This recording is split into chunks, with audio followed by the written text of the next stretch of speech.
Assalamualaikum warahmatullahi wabarakatuh. Waalaikumsalam warahmatullahi wabarakatuh. Alhamdulillahilladzi kataba ala abdihi nafsihi rahmah wa harrama zulma fid dunya li'annaha zulumatun yawmal qiyamah. Ahmaduhu subhanahu ala ni'matil hidayah wa husni riayati wassalamah. Asyhadu an la ilaha illallah wahdahu la syarikalah wa asyhadu anna Muhammadan abduhu wa rasuluh. Wassalatu wassalamu ala nabiyyina Muhammadin wa ala alihi wa ashabihi wa man tabi'ahu ila yaumiddin. Wa qala Allah ta'ala fil kitabihil karim. A'udzu billahi minasy syaithanir rajim. Innal ladzina kafaru bi ayatina sawfa nuslihim nara kullama nadijat juluduhum baddalnahum juluda ghairaha liyadhuqul azaba innallaha kana azizan hakima. Sadaqallahul azim wa nahnu ala dzalika minasyahidin wasyakirin alhamdulillahi rabbil alamin. Para santri yang mulia, kita awali kajian kita di pagi ini dengan bersama-sama membaca basmalah. Bismillahirrahmanirrahim. Ya. Selanjutnya mari kita syukuri atas semua limpahan karunia, limpahan keimanan dan limpahan pertolongan yang Allah berikan kepada kita hingga sampai hari ini kita masih teguh dalam keyakinan kepada Allah, masih berusaha semaksimal mungkin untuk mengikuti Rasulullah dan terus tak berhenti untuk berbekal mengumpulkan prestasi terbaik di hadapan Allah Subhanahu wa taala. Mudah-mudahan dengan kehadiran kita di majelis ini Allah mengampuni segala dosa dan kemaksiatan kita. Amin. Mudah-mudahan dengan kehadiran kita di majelis ini Allah memudahkan semua urusan-urusan dunia dan akhirat kita.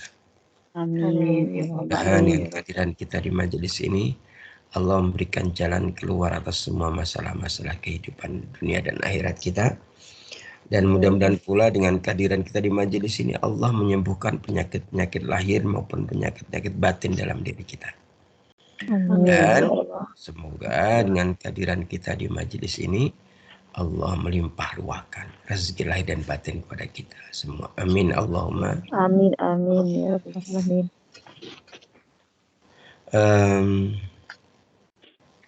Hadirin yang dimuliakan Allah. Selanjutnya kita bersyahada dan salam semoga Allah limpah curahkan kepada junjungan kita Nabi Allah Nabi besar Muhammad sallallahu alaihi wa ala alihi wasallam dan kepada seluruh pengikut beliau hingga akhir zaman nanti. Alhamdulillah pada pagi ini kita melanjutkan kajian kita dan kita hari ini sampai kepada pembahasan tentang bab an-nar wa ahlun nar.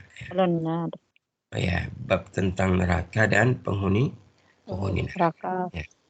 Kemarin kita sampai kepada konsep dasar tentang an-nar tapi belum selesai. Tapi kemudian kita bahas juga tentang tentang fadilah atau keutamaan atau manfaat kita mempelajari apa? Tentang surga dan neraka.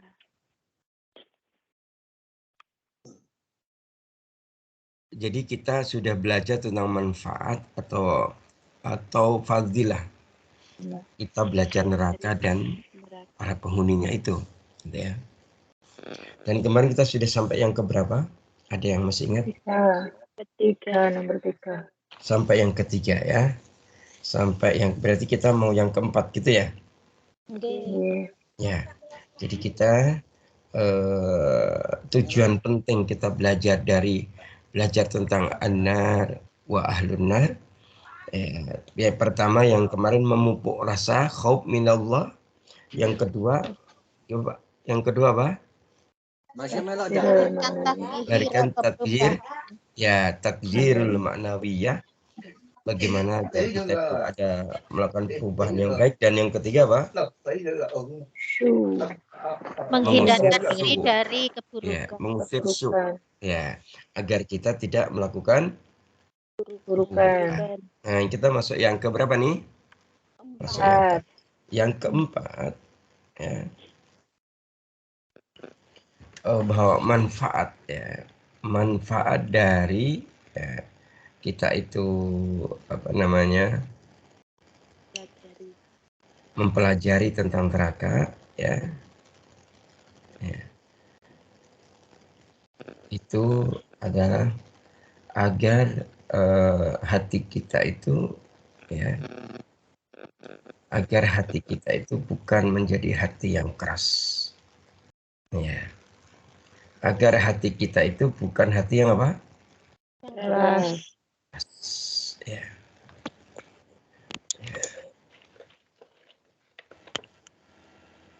Jadi ketika kita belajar tentang neraka, maka ini akan mengobati hati kita yang keras. Ya. Akan mengobati apa? Hati yang keras. Hati yang keras. Betul sekali ya. Kalau kita misalnya baca ya surat Az-Zumar, ya, surat yang ke-39 ayat 22 itu Allah berfirman, A'udzubillahi minasyaitonirrajim, afaman syarahallahu sadrahu lil islami fahuwa ala nur min rabbih wa wailul lil qasiyati qulubuhum min dzikrillah ulaika fi dhalalim mubin. Ya. Maka apakah orang-orang yang dibukakan oleh Allah hatinya untuk menerima agama Islam ini lalu ia mendapat cahaya dari Rabb-nya? Dan apakah sama dengan mereka yang hatinya keras? Ya.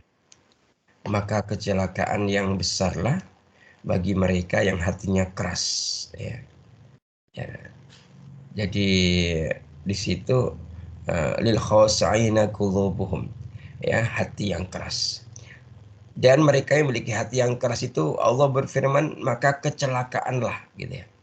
Fawailul lil qasi'i, ya. Fawailul lil qasiyati qulubuhum min dzikrillah. Ya, ya. Maka kecelakaan yang besarlah bagi mereka yang hatinya keras. Keras, ya, untuk mengingat Allah, gitu ya. Ulaika fi dhalalim mubin. Mereka itu dalam kesesatan yang nyata, gitu ya. Hadirin para santri yang mulia, gitu ya. Gitu ya. Jadi hati yang keras, gitu ya. Kalau bahasa lainnya hati yang keras itu sebenarnya hati yang membatu, ya. Hati yang keras bahasa lainnya apa? Hati yang membatu. Hati yang membatu. Hati yang membatu itu ditandai dengan apa? Hati yang nggak mau menerima kebenaran. Hati yang tidak mau apa? Menerima kebenaran. Gitu ya. Maka para ulama kemudian merumuskan ciri-ciri hati yang keras. Ya. Biasanya hati yang keras itu yang dalam surat Az-Zumar ayat berapa tadi? 22. Ya. Bahwa hati yang keras itu celaka mereka. Gitu. Hati yang keras itu, pemilik hati yang keras maka dia akan mendapatkan kecelakaan, celaka hidupnya. Gitu. Sampai akhirnya ulaika fi dhalalim mubin. Bahwa hati yang keras itu mereka itu dalam kesesatan yang nyata. Kenapa sesat? Karena nggak mau menerima hidayah, nggak mau menerima al-haq, nggak mau menerima Kebenaran. Nah, cirinya apa? Nah, biar kita tahu kita termasuk di dalamnya atau tidak, gitu ya. Ciri yang pertama menurut keterangan para ulama adalah bahwa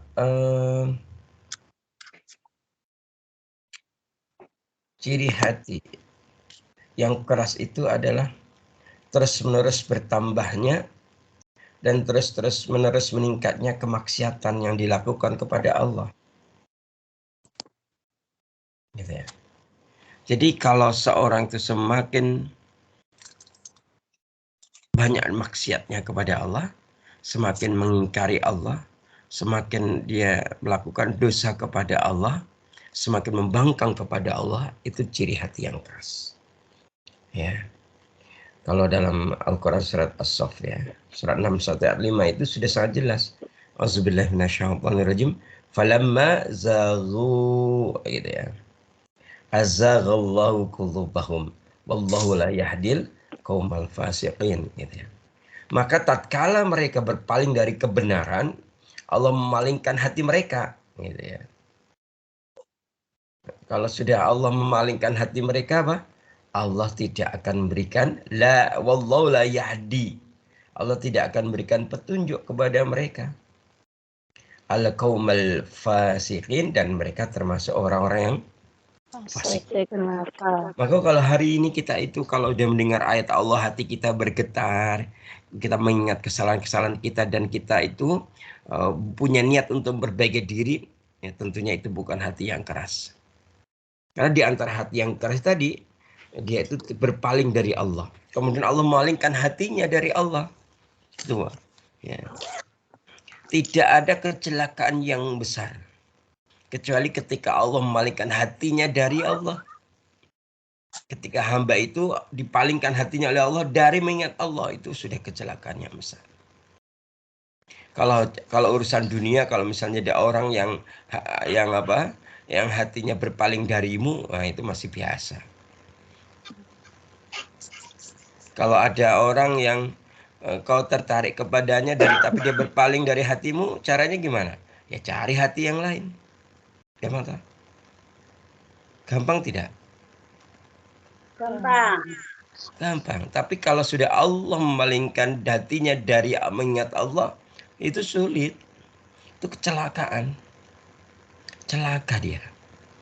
Baik dunia maupun di akhirat. Kemudian yang kedua, bahwa yang di antara tanda hatinya keras itu adalah dia itu tidak bisa membedakan mana hak, mana batil, mana halal, mana haram, mana an-nur, mana zulumat, mana Islam, mana kafir, mana iman, mana futur. Dia nggak bisa bedakan. Dalam agama ini dia nggak bisa bedain mana hitam, mana putih, itu nggak bisa bedain. Gitu ya. Dianggap ya sama aja. Ya, mereka menganggap ya hak dan batil itu sama aja. Halal haram biasa aja. Sampai kalau udah bicara rezeki dari halal haram, dia punya prinsip gimana kalau hatinya keras? Hantam, halal haram hantam. Iya. Enggak, kalau orang kadang ngomongnya gimana berkelakarnya. Nyari yang haram aja susah, apalagi yang halal. Nah gitu. Sampai begitu kalau udah bicara hati yang keras itu. Gitu ya. Sampai masalah rezekinya seperti itu. Maka di dalam pikiran dan hatinya adalah kalau ketika dia nyari rezeki, jalannya pokoknya jalan keburukan terus. Dia pertama kali nyari yang haram dulu. Gitu ya. Gitu ya. Itu yang ciri yang kedua. Sebenarnya cukup banyak ya ciri-cirinya itu ya. Mungkin satu lagi bahwa Allah sudah sangat jelas ya bahwa ciri yang ketiga hatinya keras itu adalah mereka yang tidak sadar, tidak punya kesadaran ketika Allah memperingatkan kepadanya dengan ujian atau musibah, tapi nggak sadar-sadar. Gitu ya. Dia nggak paham bahwa sebenarnya ujian dan musibah yang menimpanya, masalah-masalah yang menimpanya itu sebenarnya Allah sedang memberikan peringatan kepadanya, tapi dia nggak ngerti. Itu hati yang keras. Dia taunya pokoknya baik aja kalau ada musibah itu kesalahan orang lain. Nah gitu ya. Kalau Allah sudah mengingatkan kepada kita terkaitannya dengan ujian dan musibah, berarti dalam diri kita ada masalah, ada yang salah. Ada masalah dan ada yang salah dalam diri kita. Gitu ya. Gitu ya. Sehingga ketika mereka diuji, ya gitu ya, mereka seharusnya kan bertambah apa? Taubat kepada Allah kan itu seharusnya. Tetapi ada kalanya ketika diuji kemudian apa? Ya mereka tidak terpengaruh. Dia tidak pernah berpikir muhasabah, merenungi, wah jangan-jangan ujian ini karena dosa dan kemaksiatanku kepada Allah.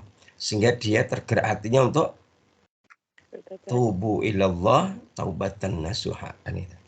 Dan begitu seterusnya. Ya itu beberapa ciri ya. Masih banyak ciri-ciri yang lain.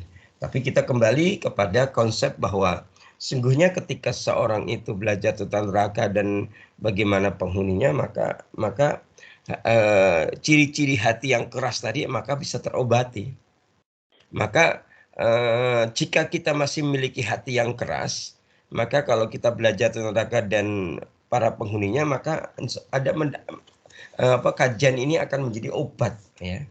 Menjadi apa? Obat. Bahkan para ulama menjelaskan bahwa sesungguhnya kekerasan hati itu adalah jalan menuju kepada kefasikan terhadap perintah Allah. Dan sesungguhnya hati yang keras tidak akan pernah melembut. Dan itu ya. Hati yang keras tidak pernah melembut kecuali dengan ketakutan akan hukuman Allah. Kan itu. Kan itu. Maka ketika hati kita keras, kemudian kita ingat tentang neraka dan azab neraka, kalau orang mukmin itu hatinya bakal melembut. Karena dia merasa takut. Merasa tidak kuat.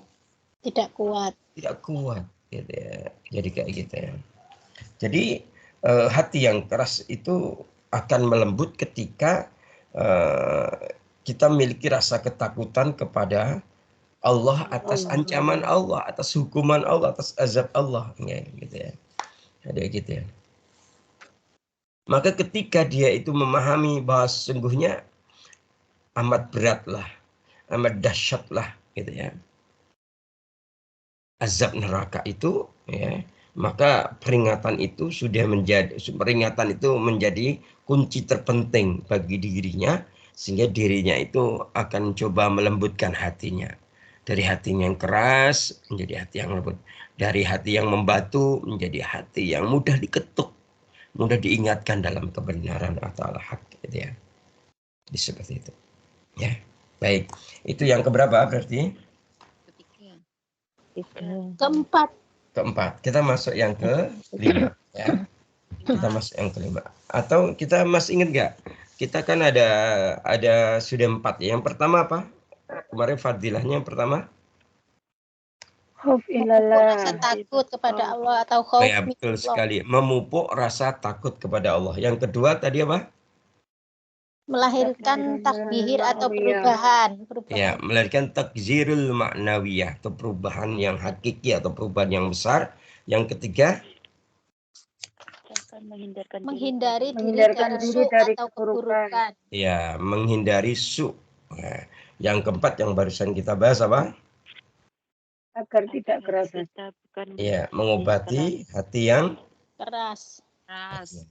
Nah, ini kita masuk fadilah yang kelima. Cuma fadilah yang kelima ini hampir mirip yang pertama. Yang pertama tadi apa? Khauf ilallah. Minallah. Memupuk rasa takut kepada Allah. Iya, memupuk. Jadi kata kuncinya memupuk khauf minallah. Memupuk rasa takut kepada Allah. Itu yang pertama. Sedangkan yang kelima ini adalah mengutamakan khauf minallah. Gitu ya. Berarti kalau memupuk berarti dia sedang menyemai, sedang apa? Bagaimana dia memiliki rasa takut dari sebelumnya tidak memiliki rasa takut kepada Allah. Nah, kalau yang kelima mengutamakan khauf berarti sudah ada tanaman takut dalam dirinya. Kemudian dia diutamakan. Ya, mengutamakan ya. Jadi kayak gitu ya.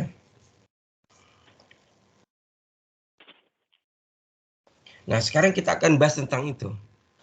Bahwa sesungguhnya ketika kita belajar tentang neraka dan bagaimana kepedihan dan siksa di dalamnya, dan bagaimana orang-orang penghuni neraka itu keadaan yang buruk, gitu ya.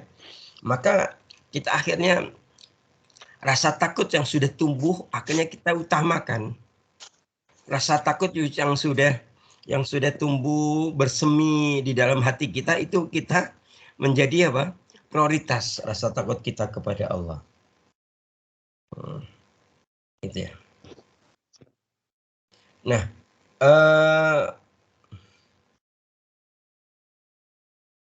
rasa takut ini seharusnya muncul dalam diri kita, gitu ya. Ya, ketika apa?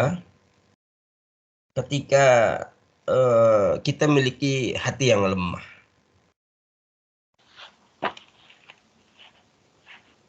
Kalau hati yang lemah itu menurut kalian dimaknai bagaimana? Hati yang lembut. Hati yang lemah. Tentunya beda hati yang lemah dengan hati yang lembut. Kalau hati yang lemah, kebalikannya hati yang kuat, gitu kan? Kalau hati yang kuat itu diantara dia tetap kokoh dan yakinnya tinggi kepada Allah, kan itu cirinya. Sedangkan hati yang lemah, dia itu gampang putus harapan. Asa. Makanya dalam Al-Quran jelaskan dan tidaklah orang yang berputus asa terhadap rahmat Allah kecuali orang-orang kafir. Maka orang kafir itu kelihatan secara fisik dia kuat gitu, tapi hatinya mereka rapuh. Musuh-musuh Allah itu kelihatannya mereka itu gagah, cantik, kuat, tapi hatinya mereka lemah. Hati mereka rapuh. Gitu ya.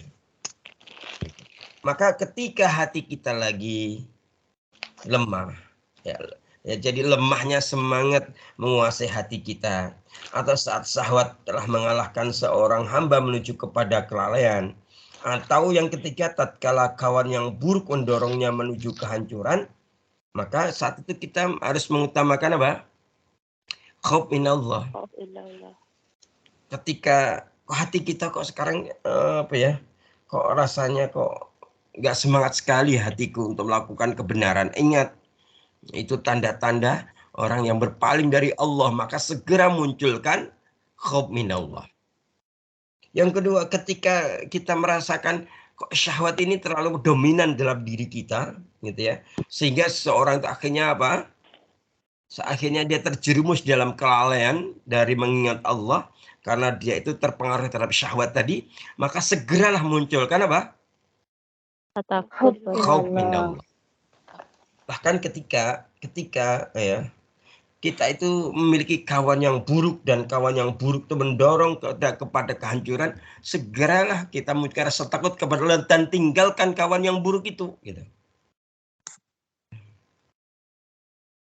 Maka benar ya apa yang disampaikan Nabi. Sesungguhnya kalau kita ingin mengetahui agama seorang, lihatlah Temannya. Siapa Temannya. Kalau temannya itu orang yang buruk, maka agamanya buruk. Kalau temannya itu agamanya baik, maka dia agamanya baik. Kok bisa? Karena memang begitu rumusnya. Ya. Lingkungan itu akan bentuk pikiran kita. Lingkungan akan bentuk lisan kita. Bahkan cara ngomong kita kadang dibentuk oleh lingkungan. Teman kita ngomong apa, akhirnya kadang kita ikut-ikutan. Kok bisa? Contohnya Pak, ya contohnya. Kalian kenal Syekh Ali? Dia Ustaz. Iya, Syekh Ali juga begitu. Ketika dia dididik dengan ayo coba qaulan ma'rufan dikedepankan ya sayang. Ketika abinya bilang begitu gitu ya. Tapi ketika di sekolahan gitu ya, ternyata tidak semua wali santri itu dia ngajarin anak-anaknya berkata yang baik. Maka ada sebagian temannya berkata yang buruk di sekolahan. Akhirnya dibawalah sama Syekh Ali di rumah. Tiba-tiba dia ngetuk ngomong gitu ya. Nah, satulah abinya nanya, sayang, ayo mendapatkan kalimat dari mana itu? Dari temanku Bi tadi. Nah, gitu ya. Baru abinya jelasin, tahu nggak itu artinya apa? Dan agama merintahkan apa? Gitu ya. Begitu. Ini contoh gampangnya ya. Jadi diri kita itu. Maka kalau hari ini kita bikin lingkungan, ya kita berkawan ya berkawan yang baik. Jadilah dan diri kita jadilah kawan yang baik buat kawan kita. Dan kita ayo mencari kawan yang baik. Baik. Nah, di antara kawan yang baik itu kawan di majelis Ilmu. apapun kondisi teman kita, kalau sama-sama di majelis insya Allah ada kebaikan di dalamnya. Amin. Amin. Gitu ya. Baik, selanjutnya bahwa ketika kita mengutamakan khauf, ya, mengutamakan apa? Khauf, ya. Maka hati kita akan memberontak. Karena ketika ada api khauf di dalam diri kita, ada api ketakutan dalam diri kita, maka hati kita akan berontak. Karena apa? Karena ketika seorang itu memiliki khauf minallah, maka seolah-olah dia itu terbayang di depan matanya adanya api neraka yang bergejolak. Ya. Maka hatinya akan berontak untuk tidak melakukan kemaksiatan kepada Allah. Maka ketika ada api khauf dalam diri kita, ketika ada api khauf dalam hati kita, maka batin kita akan mendahului, mata batin kita akan mendahului pandangan mata kita. Pandangan batin kita akan mendahului pandangan mata lahir kita.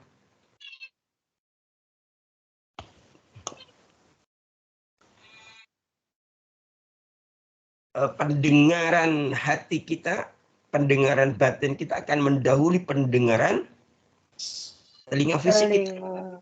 Dan begitu seterusnya. Gitu ya. Maka ketika mata batinnya mendahului ya, pandangan matanya, sehingga apa? Ia mampu melihat. Nah, melihat apa? Dia mampu merasakan perkara-perkara yang gaib. Gitu ya. Maksud mampu merasakan bukan melihat, gitu ya. Dia merasakan kehadiran Allah, merasakan kekuasaan Allah, gitu ya. Kita bisa, seolah-olah kita membayangkan ketika hujan turun, gitu. Allah berjanji saat Allah lagi menebarkan rahmatnya. Dan ketika itu malaikat siapa yang menurunkan hujan?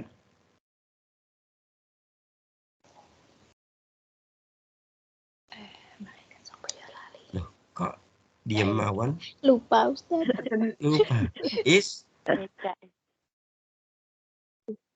Siapa yang malaikat pembagi rezeki siapa? Israfil. Kita satu membayangkan, malaikat Israfil lagi bertugas menurunkan hujan. Gitu. Jadi kita selalu melihat, ketika kita melihat keindahan alam ini, melihat sesuatu yang menakjubkan di alam semesta ini, kita merasakan kegaiban. Ini karunia Allah, ini kekuasaan Allah. Begitu. Dan begitu seterusnya. Ketika apa? Hati kita terbakar api khauf kepada Allah, kita itu mata batin kita mendahului gitu ya. Daripada pandangan mata kita tadi gitu. Sehingga ketika ini terjadi ya, ketika dia melihat kok dirinya tiba-tiba mempunyai kecenderungan kepada kemaksiatan. Bisa nggak itu terjadi, Bapak sekalian? Tiba-tiba diri kita terdorong untuk berbuat maksiat. Bisa nggak terjadi? Sering ini terjadi. Ya. Maka kenapa? Karena ini hidup kita itu begitu. Gitu ya. Hari ini kita di zaman yang segala sesuatu yang di lingkungan kita itu sebenarnya mendorong kita berbuat kemaksiatan. Kecuali kita bersama orang-orang soleh, kan itu. Tahu yang namanya setan gepeng? Tahu HP. Iya itu. Yaitu kalau kita bisa menggunakan untuk kebaikan oke, gitu. Tapi itu bisa juga mendorong kita gitu untuk melakukan kemaksiatan kepada Allah. Gitu. Nah, maka ketika tiba-tiba kita itu ada dorongan kuat untuk melakukan kemaksiatan, tapi saat itu juga api khauf kita sangat besar, maka yang terjadi apa? Kita seolah pandangan mata kita, pandangan batin kita akan mendahului pandangan mata kita, seolah-olah kita bisa melihat bagaimana kerasnya, bagaimana berkobarnya dan berkobarnya jilatan api neraka. Tiba-tiba hidung kita, hidung batin tapi ya, batin apa punya hidung ya? Anggap aja punya. Masa punya mata batin nggak punya hidung batin? Ada ya. Hidung fungsinya apa? Mencium. Jadi ketika orang itu memiliki rasa khauf min Allah, maka hidung batinnya tiba-tiba bisa mencium aroma dahsyatnya jahanam. Gitu. Ya. Kemudian ketika tiba-tiba ada dorongan berbuat kemaksiatan, kemudian dia berusaha akan lari darinya, lari dari kemaksiatan sebelum api neraka membakarnya. Kemudian dia bertaubat kepada Allah, meninggalkan jejak kemaksiatan itu, kemudian dia menghapus keburukan itu dari dirinya. Angin syahwat yang pernah menerpanya, kemudian dia hindari, nah gitu ya. Dan dia berusaha untuk menjaga dirinya dari kemaksiatan itu, gitu ya. Gitu ya. Nah, dalilnya terkait dengan mengucapkan khauf ini adalah surat ke-6. Surat apa? Surat ke-6. Surat Al-An'am ya. Coba dibaca surat ke-6 atau surat Al-An'am ayat yang ke-15.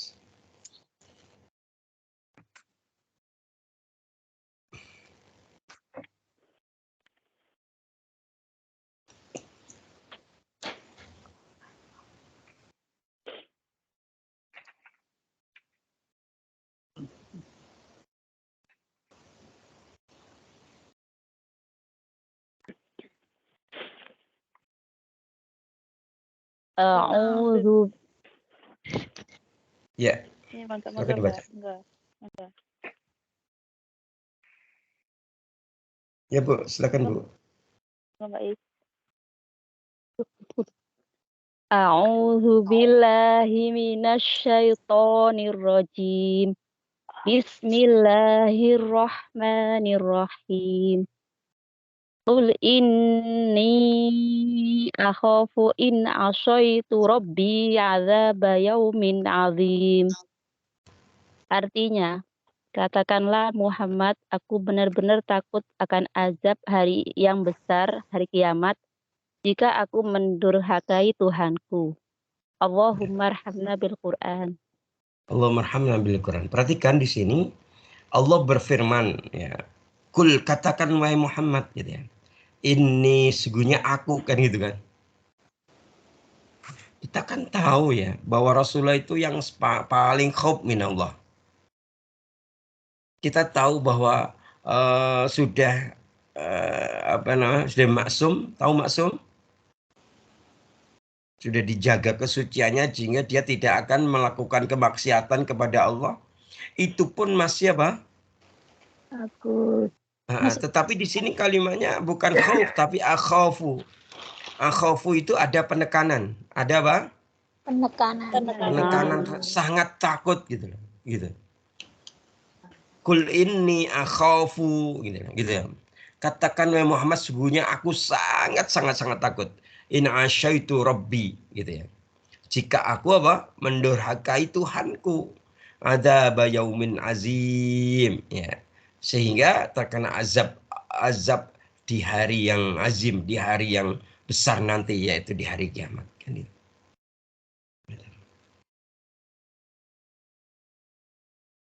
Nah, ini ayat yang menegaskan kepada kita bahwa kita ketika seorang itu memiliki rasa takut, ya akhirnya dia akan ya, oleh Allah akan diberikan jalan menuju surga. Maka Allah itu bagi misalnya ada orang yang berbuat kemaksiatan tapi dia memiliki rasa takut kepada Allah, maka Allah akan mengampuni kemaksiatan itu sehingga dia kemudian bertaubat kepada Allah. Iya. Ya. Jadi ketika bahkan khauf min Allah itu akhirnya menjadi wasilah menjadi sarana untuk mendapatkan cintanya Allah, kemudian Allah memasukkan ke dalam surga gitu. Khauf. Maka mungkin kita bisa kita bisa melihat diri kita gitu. Diri kita itu sekarang itu berada di posisi yang mana? Kira-kira Kalau kita memiliki khauf, rasa takut kita kepada Allah itu sejauh mana gitu. Kan itu ya. Bahkan ada sebuah kitab judulnya Hilyah Aulia. Apa judulnya? Hilyah Aulia. Ya, Hilyah Aulia ya. Panjenengan tahu Hilyah Aulia itu artinya apa? Hilyah itu artinya hiasan. Aulia itu para wali atau para kekasih Allah. Allah. Nah, perlu kalian sedikit ya biar kalian mengenal mengenai kitab ini ya. Jadi kitab ini itu kalau panjangnya ya, ini yang di hadapan Ustadz ini judulnya agak panjang, yaitu Hilyah Al-Aulia wa Tabaqat Al-Asfiyah gitu ya. Itu judulnya. Kalau diterjemahkan bebas adalah perhiasan para wali, para kekasih Allah, dan tingkatan orang-orang yang suci. Nah, kitab ini ditulis oleh seorang ulama yang masyhur, yang terkenal. Ini ulama dari Persia. Ya, ulama ini biasa dikenal dengan sebutan Syekh Abu Nuaim. Siapa namanya? Dikenalnya julukannya Abu Nuaim. Atau kadang orang menyebutnya Abu Nuaim Al-Asfahani, gitu ya. Gitu ya. Nah, beliau nama lengkapnya. Ya, Syekh Ahmad bin Abdullah bin Ahmad bin Ishaq bin Musa bin Mihran Al-Muhrani Al-Asbihani. Namanya panjang ya. Sampai kepada kakek buyutnya. Gitu ya. Kita kalau sampai kakak buyut juga panjang kali ya. Gitu ya.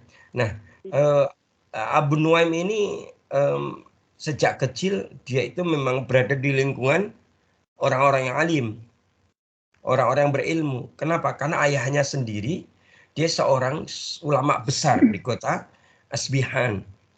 Ya. Jadi ayahnya sendiri seorang ulama yang besar, kan gitu ya. Gitu ya. Kemudian ayahnya ini memerintahkan kepada Abu Nuaim untuk nyantri, untuk belajar ilmu Allah. Akhirnya maka dipondokkanlah di Mekah, kemudian Baghdad, Bashrah, Kufah, Naisabur, dan beberapa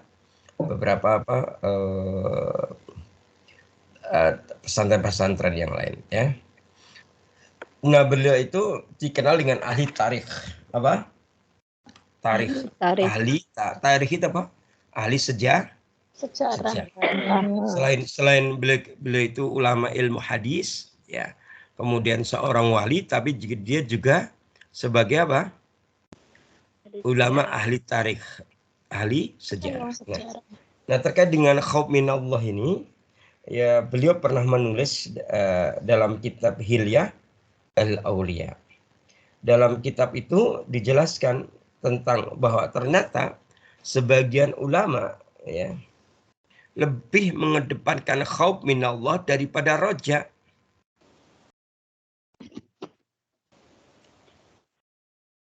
Jadi para ulama menjelaskan sebaiknya kita itu ya di dalam hati kita tumbuhkan lebih mengutamakan khauf daripada roja. Kenapa? Karena dijelaskan oleh para ulama. Kalau kita memiliki khauf, maka otomatis kita berharap kepada Allah. Tapi kalau orang itu punya roja, belum tentu khauf min Allah gitu. Kita disuruh mengedepankan khauf min Allah gitu ya. Gitu ya. Daripada roja ya. Gitu ya. Maka di dalam kitab Hilyah Al-Aulia itu ada seorang ulama namanya Marij Ibnu Mashruk ya. Ketika Marij Ibnu Mashruk ini memberikan nasihat kepada anaknya. Ya, ini dikutip oleh Abu Nuaim dalam kitab apa tadi? Hilyah Aulia. Bagaimana nasihat dari Syekh Marij Ibnu Mashruk ini? Nasihatnya berbunyi begini, ya. Wahai anakku, dahulukan rasa takut sebelum pengharapan.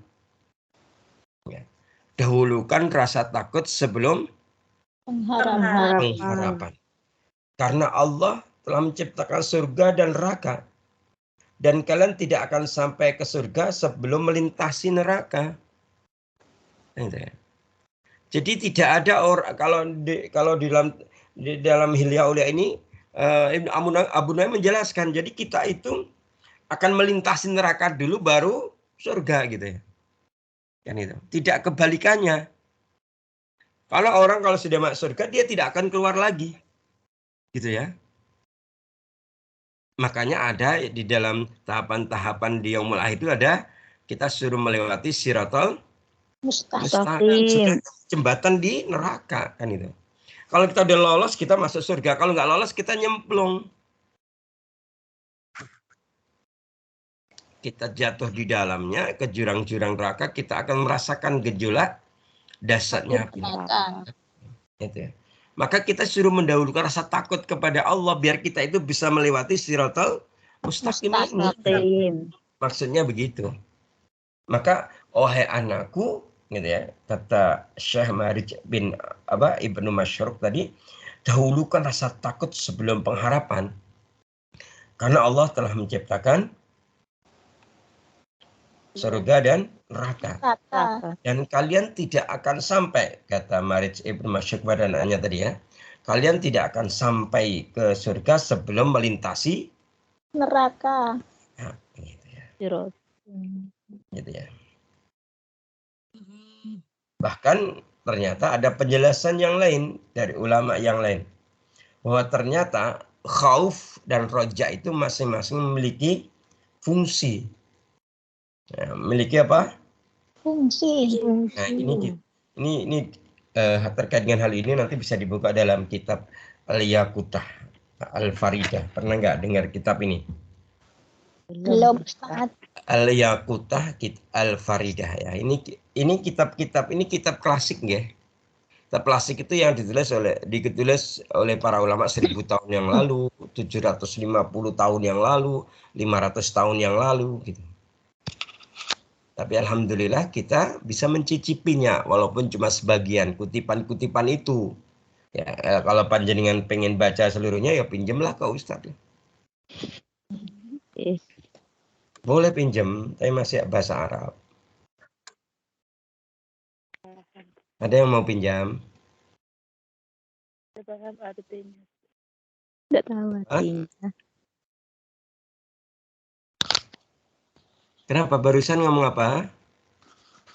Gak ngerti bahasa Arab. Tidak tahu artinya, Ustaz. Ya sudah, kalau gitu Ustaz bacakan aja ya. Ya, Ustaz. Iya, Ustaz. Sudah, kita lanjutkan ya.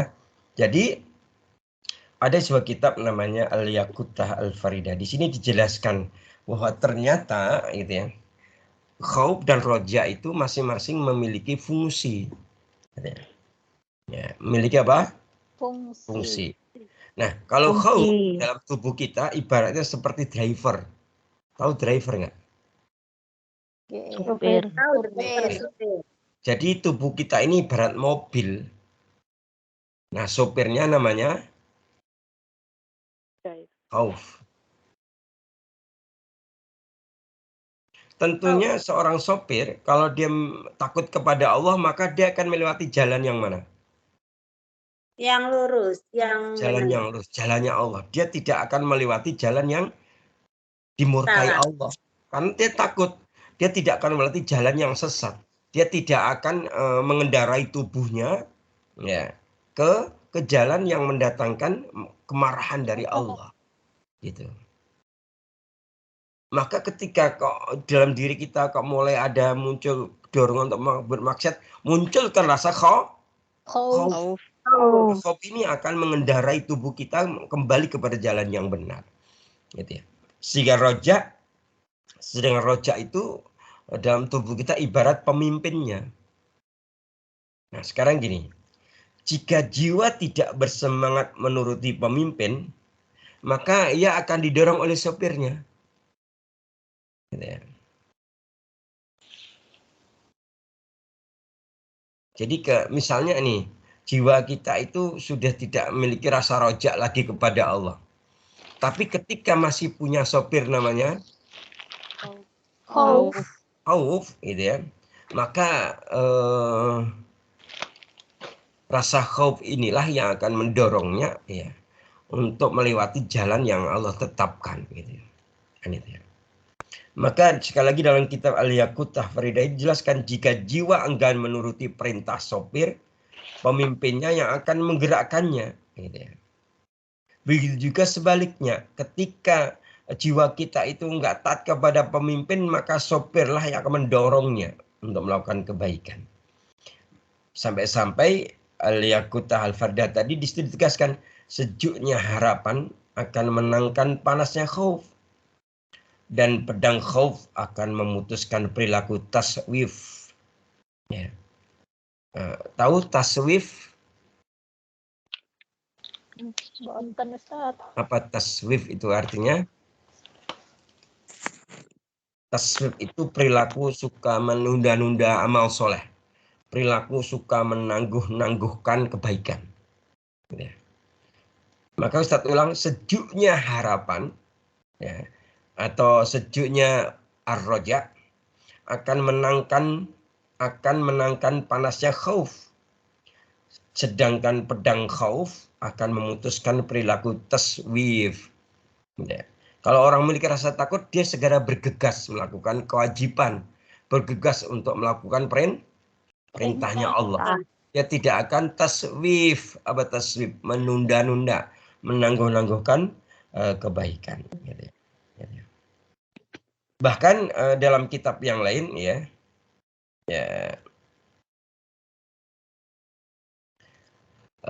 dijelaskan tentang bagaimana sih ketakutan itu yang benar dalam agama kita, gitu ya. Nah, mungkin jenengan nanti bisa buka ya, sebuah kitab ya, namanya kalau ada kitab yang sering diawali dengan kata tanbih, yang sering Ustadz sampaikan, apa kitab apa itu?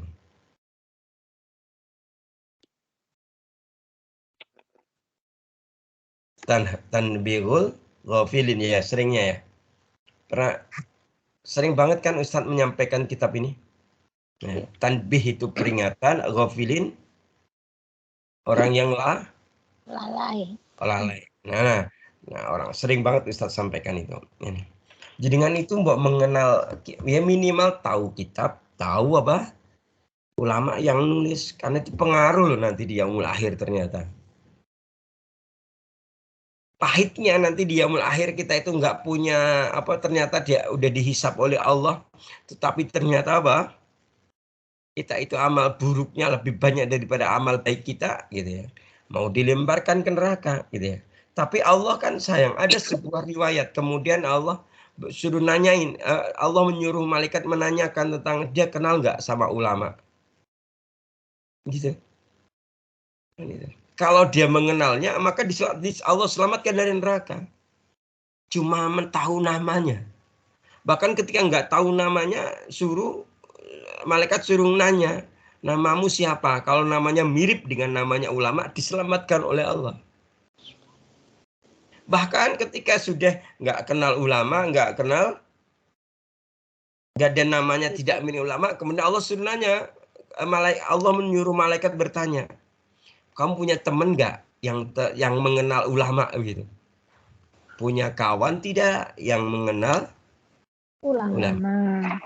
Oh, aku tahu dia itu loh. Saya punya teman namanya si Fulan dan dia sering ngaji kitab sehingga dia tahu para ulama. Diselamatkan oleh Allah dari kobaran api neraka. Gitu ya. Makanya kenapa kok ketika Ustadz itu ngajarin kalian ya, ini kan hampir semua pelajaran ini tidak berasal dari pikirannya Ustadz, tidak ya, gitu ya. Kenapa begitu ya? Kalau Ustadz kan masih bahasanya ilmunya masih cetek, ya makomnya masih makom santri, gitu kan. Sedangkan kita itu disuruh belajarnya kepada ulama.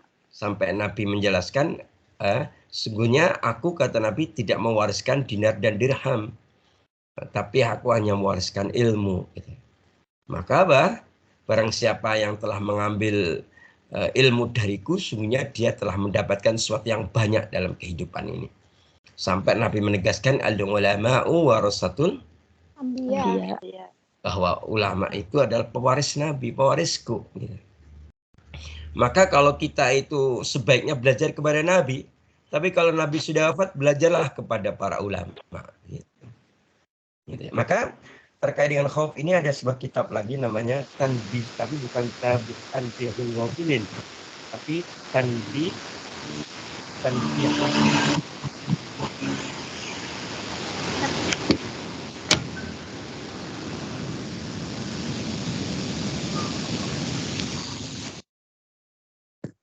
ya. Tanbihul apa? Tidak kedengaran tadi, Ustaz. Oh iya. Jadi Ustaz bilang ya, kalau biasanya kita pernah buka beberapa, coba mempelajari, mencicipi beberapa kitab klasik namanya Tanbihul Ghafilin ya. Sekarang yang terkait dengan khauf ini ada kitab namanya Tanbihul Mukhtarin. Coba ikutin Tanbihul Mukhtarin. Tanbihul Mukhtarin. Ya, gitu ya. Nah, ini kitab ini ditulis oleh seorang yang warok ya, ulama yang ya ulama salaf yang hidupnya itu memang diwakafkan di jalan Allah gitu ya. Beliau itu orang soleh gitu ya. Kitab ini ditulis oleh Asy-Syaikh Imam Abdul Wahhab bin Ahmad bin Asy-Syafi'i ya. Atau seringkali di kalangan para ulama, di kalangan para santri dikenal dengan Imam Asy-Sya'rani. Apa? Asy-Sya'rani. Iya, Imam Asy-Sya'rani ya. Beliau yang menulis kitab Tanbih al-Mukhtarin ya gitu ya. Nah, kitab ini sebenarnya berisi tentang apa? Menjelaskan bagaimana akhlak, bagaimana perilaku para ulama-ulama generasi pertama. Berarti kalau ulama generasi pertama itu apa? Tabi'in ya gitu ya. Sampai tabi'ut tabi'in kan itu. Tabi'in itu setelah generasi sahabat gitu loh ya.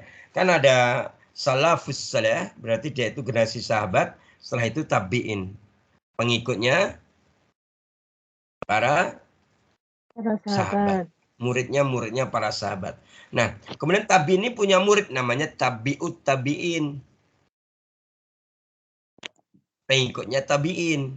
Sampai generasi ketiga, sampai kita mengenal ada seorang ulama yang dia muridnya langsung Imam Ali bin Abi Thalib, namanya siapa? Imam Hasan al-Basyri. Imam Hasan al-Basyri itu ulama dari ulama tabi'ut tabi'in atau tabi'in generasi ketiga. Tabi'in generasi ketiga ya, dia muridnya sahabat Ali ya. Nah, dalam kitab apa tadi kitanya Tanbihul Mukhtarin. Maka di situ Imam Sya'rani ya. Sya'rani menjelaskan tentang ada seorang ulama yang zahid. Zahid itu apa? Pejuang. Zahid itu apa?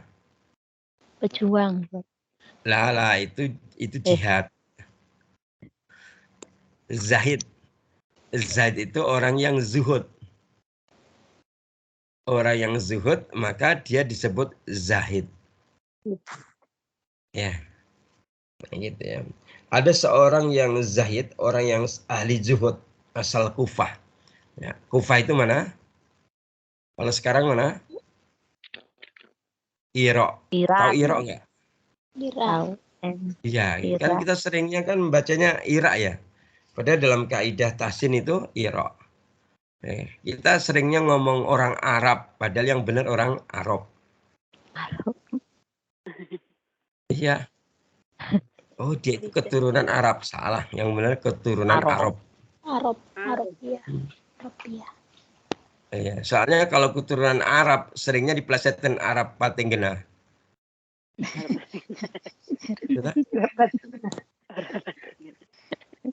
Plesetin itu. Jadi padahal Rasulullah itu orang Arab.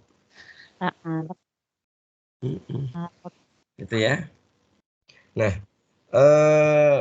siapa nama ulama yang zat ini? Namanya Ishaq ibnu Khalaf. Ya, Ishaq ibnu Khalaf. Ya. Ishaq ibnu Khalaf ini beliau memberikan nasihat kepada kita. Nasihatnya gimana? Orang yang takut bukanlah orang yang menangis dan mengusap air matanya sementara ia masih melakukan maksiat, gitu. Coba difahami ya, direnungkan ya. Orang yang takut bukanlah orang yang menangis dan mengusap air matanya sementara ia masih melakukan maksiat. Sungguh orang takut adalah orang yang meninggalkan dosa karena rasa takutnya kepada Allah. Gitu ya. Bukan takut terhadap dosa, tapi takut kepada Allah sehingga dia meninggalkan dosa. Kemaksiatan. Ya, maksiatan itu. Gitu ya. Sampai-sampai Imam Al-Ghazali dalam kitab Ihya Ulumuddin menjelaskan, sesungguhnya inilah jalan keselamatan. Khauf minallah itu jalan keselamatan yang paling utama, gitu ya. Ya, sampai-sampai beliau Imam Ghazali dalam kitab ini memberikan nasihat kepada kita. Sungguh manusia yang paling selamat saat huru hara kiamat adalah orang yang panjang rasa takutnya di dunia karena Allah, gitu ya. Jadi dia itu takut kepada Allah ketika masih Di dunia. Kalau takut ketika Allah sudah, kalau kita takut di akhirat ketika Allah sudah menampakkan neraka, itu mah bukan lagi ada nilainya. Semua sudah Allah bukakan kan itu. Kan ada riwayat toh ketika ada sekumpulan majelis gitu ya, maka malaikat kemudian lapor kepada Allah, ya Rob, ada hambamu lagi berkumpul dalam majelis ilmu. Kemudian Allah bertanya, bagaimana keadaan mereka ya malaikat? Malaikat menjawab, mereka sangat berdoa, mereka berharap engkau masukkan ke dalam surgamu. Kemudian Allah bertanya, wahai malaikat, apakah mereka sudah pernah lihat surga? Belum ya Allah, gitu ya. Belum melihat surga, tapi sudah berharap masuk surga. Maka aku akan masukkannya ke dalam surga. Gitu kata Allah. Kemudian, bagaimana keadaan mereka lagi? Kata Allah. Bertanya kepada malaikat. Kemudian malaikat menjawab, sungguh mereka berdoa agar engkau menyelamatkan mereka dari api neraka. Dari dahsyatnya neraka. Dari azab neraka. Kemudian Allah bertanya malaikat, apakah dia itu pernah melihat neraka? Belum ya Allah. Gitu ya. Kenapa mereka takut kepada neraka padahal dia belum pernah melihat neraka? Gitu ya. Maka saat ini aku ampuni mereka semua dan aku akan selamatkan mereka dari nerakaku. Begitu. Jadi ketika kita di dunia memiliki rasa takut gitu ya, itu Imam Ghazali menjelaskan gitu ya. Takut ya, memiliki rasa takut yang panjang gitu ya. Adanya rasa takut kepada Allah gitu ya. Maka Allah itu tidak akan mengumpulkan dua ketakutan dalam hatinya. Allah tidak akan pernah mengumpulkan dua ketakutan dalam dirinya, dalam diri seorang hamba. Maksudnya apa? Ketika seorang itu takut akan perhara kiamat di dunia, saat dia di dunia sudah takut terhadap huru haranya yaumul akhir, maka dia akan Allah selamatkan dari ketakutan saat di yaumul akhir nanti. Allah selamatkan dia di akhirat. Karena rasa takut yang ada dalam dirinya, hatinya ketika masih hidup di dunia. Inilah dalam kitab yang tadi kembali ke Tanbihul Mukhtarin dijelaskan bahwa ada ulama Syaqiq Al-Balkhi gitu ya. Sesungguhnya kuburan itu atau makom atau orang nyebutnya makam ya adalah sekeping taman surga bagi orang yang mengingatnya dan menjadi lubang neraka bagi orang yang melupakannya atau melalaikannya. Ya. Maka sesungguhnya engkaulah yang menentukan nasibmu di masa yang datang. Engkaulah yang menentukan sekarang. Engkaulah yang akan menyulam detail kehidupanmu yang panjang di relung kuburmu nanti. Dan sangat mengherankan bagaimana ketika seorang itu pandai merencanakan kehidupannya di dunia. 1 tahun, 2 tahun yang ada itu pandai merencanakan. Tetapi ia tidak pernah mampu merencanakan bagaimana kehidupan ribuan tahun yang akan ia lalui sendirian. Dengan berbantalkan tanah setelah kematiannya nanti. Wallahu ta'ala alam, mudah-mudahan yang sedikit ini bisa memberikan inspirasi, motivasi, dan rasa keimanan, rasa takut kita kepada Allah, rasa harapan kita kepada Allah, hingga Allah memberikan kehidupan yang lebih baik dalam diri kita. Amin. Allahumma amin. Demikian yang bisa Ustaz sampaikan. Insyaallah akan kita lanjutkan di pertemuan yang akan datang, insyaallah. Ya, semoga Allah memberikan kita umur yang panjang dan amal yang soleh. Amin ya rabbal alamin. Akhiri dengan hamdalah dan doa kafaratul majlis. Alhamdulillahirabbil alamin. Subhanakallah bihamdika asyhadu an la ilaha illa anta astaghfiruka wa atubu ilaik. Wassalamualaikum warahmatullahi wabarakatuh. Waalaikumsalam warahmatullahi wabarakatuh.